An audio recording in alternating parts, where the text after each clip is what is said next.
శ్రీ అయి నమ, శ్రీకృష్ణాయ నమ, శ్రీ లక్ష్మీ నృసింహాయ నమ, శ్రీ పరకాల యతీంద్ర మహాదేశికాయ నమ. ప్రేక్షకులకు, యూట్యూబ్ అభిమానులకు, నా మిత్రులకు శుభోదయం. ఈ మధ్య సరే మొదటి నుంచి ఉండొచ్చు, నేను జాతకాలు లోపట ప్రేమాలు నడిచిండొచ్చు, కానీ ఈ మధ్య ప్రతిదీ కూడా ఏ జాతకం చూసినా ప్రేమ వివాహాలే, ప్రేమ ఫెయిల్యూర్ బ్రేక్ అయ్యి మళ్ళీ బాధలు పడి మా దగ్గర రావడం చాలా జరిగిపోతున్నాయి. అయితే 90 తర్వాత ఏవైతే 92, 93, 94 తర్వాత అనుకుంటాను అందరూ సిజరియన్ చేయిస్తున్నారు మంచి రోజు చూసి. అయితే నేను ఎప్పటికీ చెప్పలేదు, నేను ఆ విషయంలో మాత్రం నేను ఇప్పటి వరకు ఈ డేట్ నాడు చేయించండి, ఈ టైంకు చేయించండి అని చెప్పలేదు. ఎందుకంటే జాతకం అనేది న్యాచురల్ డెలివరీ అయితేనే ఒక 90% వరకు మనం చెప్పడం జరుగుతుంది సరిగ్గా. వాళ్ళు మనం ఇచ్చిన డేట్కే వాడు కోసి బయట పెట్టేదాన్ని అది జననం అనరు, అది ప్రొడక్షన్ అనొచ్చు దాన్ని. కానీ దీన్ని జననం అనకూడదు, ఒక ప్రొడక్షన్ తీసినట్టు. మా అంటే ఒక 4-5 వేలు ఒక మూలా నక్షత్రంలో పుట్టాడే అనుకుందాము. డాక్టర్ మీద వదిలిపెట్టారు. వైద్యో నారాయణో హరిహి అన్నారు. ఎందుకన్నారు? వైద్యుడు సాక్షాత్తు భగవంతుడితో సమానం అని మనం భావన ఉంది. మనకు వేదాల్లో కూడా చెప్పింది, మన పురాణాల్లో కూడా చెప్పింది. అంటే మనము డాక్టర్ ఏం చెప్పినప్పటికీ మీరు తెలుసుకొని రండి అని చెప్పినప్పటికీ చెయ్యకుండానే, అమ్మ మాకు పిల్ల తల్లి ఇద్దరూ క్షేమంగా ఉండాలి, మీరు ఎప్పుడు ఇష్టం ఉంటే అప్పుడు చెయ్యండి అని ఒక భావన మీళ్ళల్లో రావాలి. ఎందుకంటే డాక్టరు అందరినీ చంపాలనుకోడు. అందుకనే మీరు డాక్టర్కి చెప్పండి, మీరు ఏ డేట్ నాడు చేసినా మాకు పర్వాలేదు, ఏ నక్షత్రమైనా మాకు పర్వాలేదు, ఏమన్నా శాంతులు ఉంటే మేము చేసుకుంటాం తప్పించి మీ చేతిలోనే మా ఇద్దరు తల్లి పిల్ల ఇద్దరు కూడా క్షేమంగా మా ఇంటికి పోవాలి, అది మీ బాధ్యత అని చెప్పండి. డాక్టర్లు మంచి శ్రద్ధగా మీకు డెలివరీలు చేసి పంపిస్తారు. ఆపరేషన్ కావచ్చు, దానికేం బాధ లేదు. ఎందుకంటే ఆపరేషన్ అయిన జాతకాలు మా ముందరికి వచ్చాయి, మేము చెప్పాము, కరెక్ట్ అయినాయి. కానీ మనము చెప్పి ఆపరేషన్ చేయిస్తే మాత్రం ఒక్క సబ్జెక్ట్లో ఏ భావం కూడా వాళ్ళకి సరిగ్గా రాదు. నేను చెప్పేది ఏమిటంటే డాక్టర్లకు చెప్తున్నాను, మీకు ఎప్పుడు చేయాలనుకుంటే అప్పుడే చేయండి. ఎవరినో నక్షత్రం అడిగి తెలుసుకోండి, మీరు రాశి అడిగి తెలుసుకోండి, నాకు ఇవన్నీ మీరు కూడా చెప్పకండి డాక్టర్లు గారు. ఎందుకంటే మీరు మాకు భగవంతుడితో సమానంగా మేము భావిస్తాం కనుక. నా మనమడు పుట్టాడు స్వాతి నక్షత్రం అయినప్పటికీ ఆ రోజు అడిగింది మాకు ఒక 96 సంవత్సరాల వృద్ధ డాక్టర్మ్మ గారు, చాలా మంచి మాతృమూర్తి ఆమె. స్వామి ఏం చేద్దామన్నది, మెడలో పేగేసుకున్నాడు, మరి ఏం చేద్దామన్నది. ఏం లేదమ్మా ఆపరేషన్ చేయించండి అన్నాను. ఉదయం చిత్త ఉంది, సాయంత్రం స్వాతి ఉంది, మీ ఇష్టం వచ్చిన టైం చేసేయండి అన్నాను. స్వాతిలో చేశారు వాళ్ళు. అంటే ఆ టైంకు అక్కడే పేషెంట్ని పెట్టుకున్నారు, మా కూతుర్ని చేసేశారు. కానీ నేను చెప్పలేదు ఈ టైంలో చేయమని. ఎందుకు చెప్పలేదు అంటే నాకు తెలుసు, న్యాచురల్ డెలివరీలో అంటే డాక్టర్ చేతిలో డెలివరీ అయినటువంటి ఏదైతే పేషెంట్ ఉన్నాడో వాళ్ళ జాతకం కరెక్ట్గా వస్తుంది. దానివల్ల ఏమైంది, లగ్నం మారిపోతుంది, లగ్నం డిగ్రీలు మారిపోతాయి. మనం చెప్పింది అయితే మన ఇష్టం వచ్చినట్టే కదా. అందుకనే అదొక్కటి మాత్రం డాక్టర్లను ఫోర్స్ చేయకండి. అయితే ఈ మధ్య నాకు అన్ని ప్రేమ వివాహాలు, ప్రేమ జాతకాలు, డైవర్సు, భార్యాభర్తలన్నీ గొడవలు ఇవన్నీ వస్తుంటాయి. దీని మీద స్టడీ బాగా చేస్తే ఏమైంది అంటే, ఏ గ్రహాల కారకత్వాలు అవుతున్నాయంటే, మామూలుగా మనం వివాహం అనేసరికి ఏం చేస్తున్నాం, శుక్రుడు కారకుడు అంటున్నాడు. అబ్బాయికి శుక్రుడు, అమ్మాయికి బృహస్పతి అనుకుంటున్నాం. మరి శుక్రుల్లో ఏముంది అని అంటే, ప్రేమ, లవ్ అండ్ అఫెక్షన్, ఆకర్షణ అంటాం కదా, అట్రాక్షన్ అంటారేమో ఇంగ్లీష్లో, అది అట్రాక్షన్. ఈ రెండు యుక్త వయసులో ఒక అమ్మాయిని చూడంగానే అబ్బాయికి, అబ్బాయిని చూడంగానే అమ్మాయికి ఆ ఆకర్షణలు కలిగిపోతాయి. రెండవది ఏమిటి, కుజుడు, ప్యాషన్ అంటే దాన్ని ఏమంటారు, అలవాటుగా అమ్మాయిని వేసుకొని తిరగడం అనేది అదొకటి తయారు చేస్తాడు. కోరికలు కూడా వీళ్లకు అప్పుడే పుడతాయి. కుజుడు కోరికల కారకుడు. ఇక చంద్రుడు, ఈయనది ఏమిటయ్యా అనంటే, ఒకటి మనస్సు కదా, చంద్రుడు మనస్సుకు కారకుడు. ఆ మనస్సుకు ఒక యుక్త వయస్సు వచ్చేసరికి కొన్ని కోరికలు పుడతాయి, భావోద్వేగాలు పుడతాయి. ఎగ్జైట్‌మెంట్ అంటాం దాన్నే. భావోద్వేగం అంటే ఎగ్జైట్‌మెంట్ అంటాం కదా! దానికి కూడా కారకుడు చంద్రుడు అవుతున్నాడు. ఇక రాహు సాంప్రదాయేతర నిర్ణయాలు తీసుకోవాలి అంటే రాహువు. అంటే సాంప్రదాయం అంటే నీ కులంలో వాడిని ప్రేమించదు, పక్క కులం వాడిని ప్రేమిస్తుంది, పక్క మతం వాడిని ప్రేమిస్తుంది. దానికి కారకుడు రాహు అవుతున్నాడు. ఇక ముఖ్యమైన గ్రహాలు స్థానాలు: 5వ స్థానం ఇల్లు అంటే ప్రేమ, 7వ స్థానం 7వ ఇల్లు అంటే వివాహం, 11వ ఇల్లు లాభాలు, కోరికలు, ఏ విధంగా నెరవేర్చుకోవాలి తన కోరికలు అనే విషయాన్ని సూచిస్తాయి. ఈ స్థానాలపైన గనక గ్రహాల సంబంధం ఉంటే ప్రేమ వివాహ యోగం కలుగుతుంది.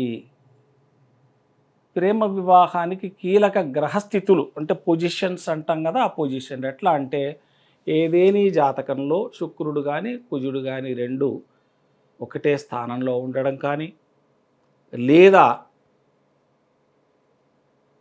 శుక్రుడు కుజుడిని చూడడం కానీ, శుక్రుడు దృష్టి పడడం కానీ జరిగినట్టయితే ఖచ్చితంగా లవ్ అఫేర్ అని చెప్పొచ్చు. దీంట్లో ఏది బలంగా ఉందో దాని ప్రభావం వల్ల వీళ్ళు ఆ రకమైనటువంటి ప్రేమలో పడిపోతారు.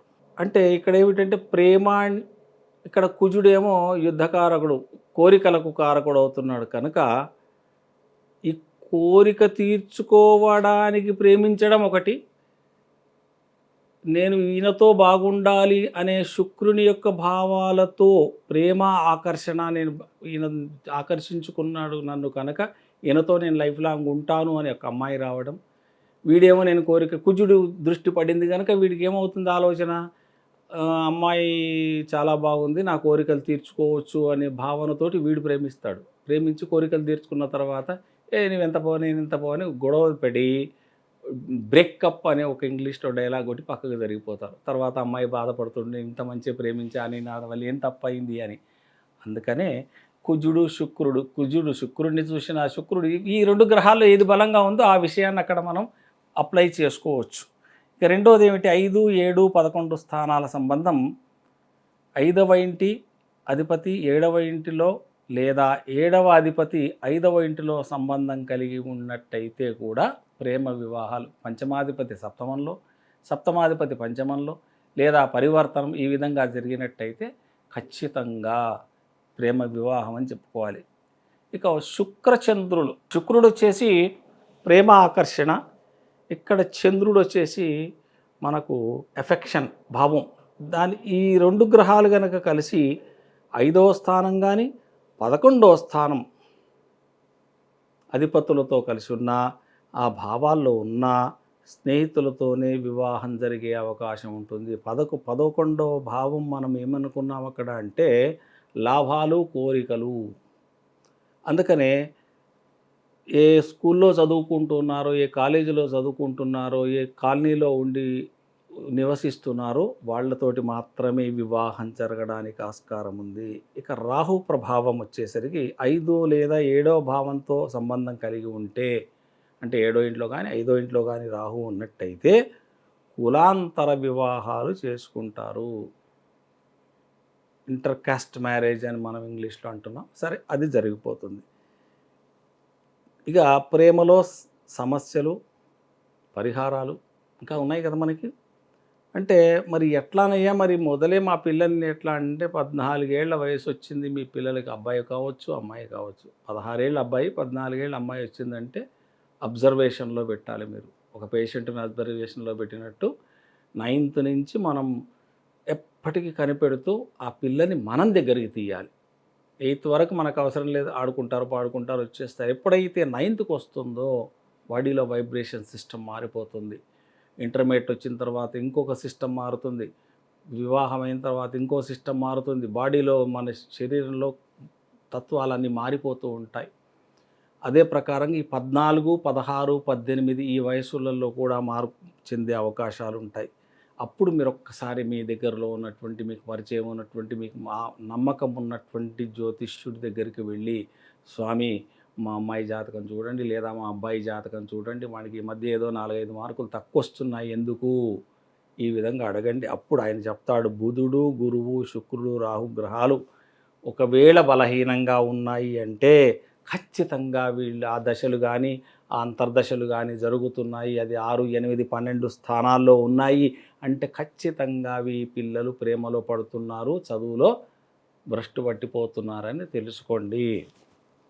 దానికి సంబంధించినటువంటి పరిహారాలు చేసుకోండి. ఇది ప్రేమించుకునే ముందు నేను ఆ లవ్‌లో పడే వాళ్ళకి గూడా చెప్తున్నాను నేను. మీరిద్దరూ ఫ్రెండ్స్ వరకు బాధ లేదు.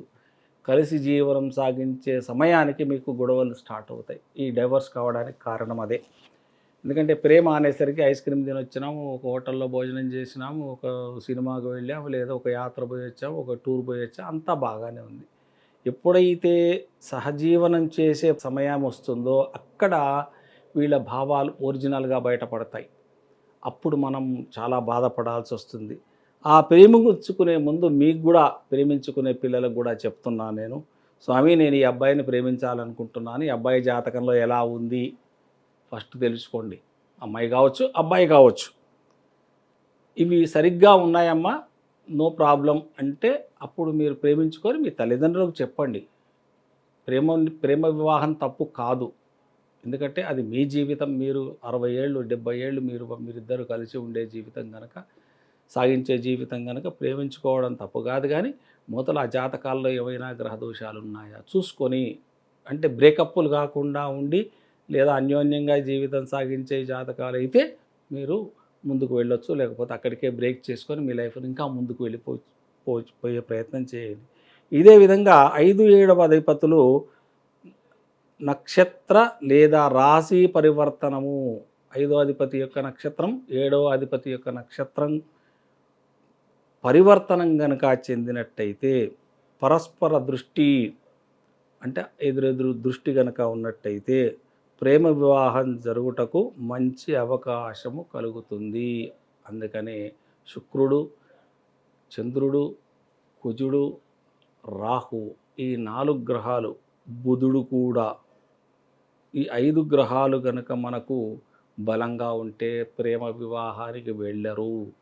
ఈ 5 గ్రహాలు ఎక్కడెక్కడున్నాయి ఆ యొక్క స్థానాలను బట్టి మీరు ముందే రెమెడీలు చేసుకుంటే మంచి భార్యాభర్తలుగా మేడ్ ఫర్ ఈచ్ అదర్‌గా మీరు జీవిస్తారు. మంచి పేరు తెచ్చుకుంటారు, సంపాదించుకుంటారు, మంచి ఉన్నత స్థితిలోకి వెళతారు. కనుక ఈ ప్రేమ విషయాల్లో మా మిత్రుడు అడిగాడు, ఈ ప్రేమకు సంబంధించినటువంటి గ్రహాలు ఏమిటి చెప్పండి అంటే చెప్పడం జరిగింది. అది వీడియో రూపంలో చెప్పాను. అందరూ చూడండి. ఇంకా ఏమైనా అనుమానాలు, సందేహాలు ఉంటే నాకు మెసేజ్ వాట్సాప్‌లో పెడితే దానికి నేను ఖచ్చితంగా మీకు జవాబు చెప్తాను. జై శ్రీకృష్ణ.